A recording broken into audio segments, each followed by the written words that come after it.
Now, to discuss this also a bit further, we are also then joined by the SABC. Well, let's bring in Dianne Kohler Barnard. She's DAMP. Dianne, thank you so much for joining us here this evening on the late edition on SABC News. What do you make of the latest appointments that have been made by the president? Well, it's been 185 days without a board of directors. The president, I do believe, finally gave in. They tried every trick in the book.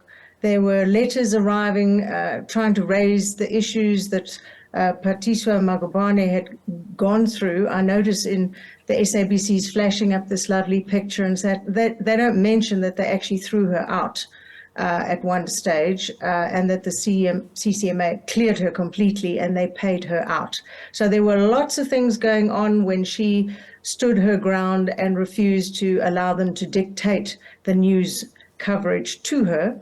And now, thank heavens, she's on the board. And when I think it was realized that she was on the board, that had been approved unanimously, never happened before, approved unanimously in the National Assembly, that the wiggling started and letters started coming in, and there were two members of the committee who tried to say we could simply change 3 of the reserve pool with the other members. They were going to try and push it to a vote to try and get rid of her. Thankfully, the law is the law, and they ended up even paying for a second Silk's position on the matter, and it was exactly the same as the advocate who'd led us through the process in Parliament. So a complete waste of money, and here we are. Thank heaven she's in there. She has massive expertise on what is news and what isn't, and what should be on and what should not be. And you were referring to the local government election, and that this is crucial for the reputation of the SABC. And when you look at the skill set of this new board, is it a board that you believe can take the SABC in the right direction? Absolutely. Look, we had the full list from the Act of what should be covered.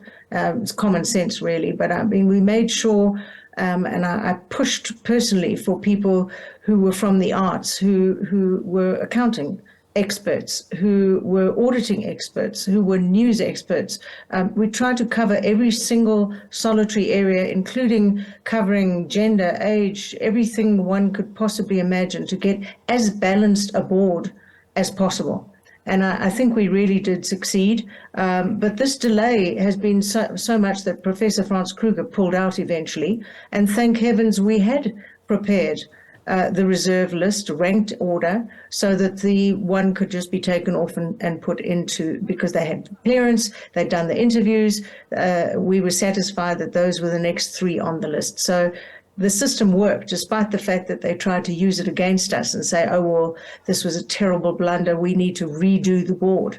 The president has no right to ask for anything to be redone. He's there to rubber stamp what the National Assembly has approved. They approved it, and the delay was purely an attempt to get rid of Khathutshelo. It did not work, and I am delighted. Bear in mind that the contracts of the CEO, COO, and CFO expire in just over a month, and they can only be appointed by the board. So that process should be long underway already. The interview's being held now, and they've been set back by this inordinate delay by the president, asking ridiculous questions. Oh, what does this mean? I don't understand that. Oh, please. It was simply a delaying mechanism, and I'm delighted that finally, the SABC can go forward. The debts in the meanwhile have tripled, if not quadrupled, and we're talking hundreds and hundreds of millions again. So they really have to step in and step up very quickly. Looking at the fact that the SABC has been without a board for 6 months, what would you say are the implications of running the SABC, especially during a time where there is no board to take decisions? Well, what you've had is Scopa called them in to answer for lots and lots of issues. I mean, throughout, frankly, the communication suite, virtually every entity has major issues, from not putting the basics together according to the Treasury guidelines right across the board. irregular expenditure. It's massive. It's massive. And they were called in to answer, and they just said, well, we're not the board, so why should we? And they said, well, then why didn't you say so? The CEO arrived and said, well, it's not my job. And they were all just passing the buck. And that's the result of not having a board. And now the board will, I presume, be given some sort of honeymoon period of a week or two to get into the job. At least you've got two or three members who were previously on the board. So it's not as though they're coming in all cold. And really the expertise amongst the rest of them is vast. And I think together they will make an extraordinary team. I'm just hoping that when they come before the portfolio committee, we don't have what we had last time, which was one mouthpiece speaking for the others, all of whom are on different portfolios, and not, well, censoring what was told to the committee. I know full well that's what was happening, and I'm going to make sure that doesn't happen this time. Dianne, you also mentioned this a bit earlier on when it comes to the SABC's finances. And of course, this new board has got a really difficult task ahead to ensure that the SABC is profitable. Well, look, the aim is not, it is a public broadcaster. The aim is not to make a massive profit. It should just tick itself over. It should...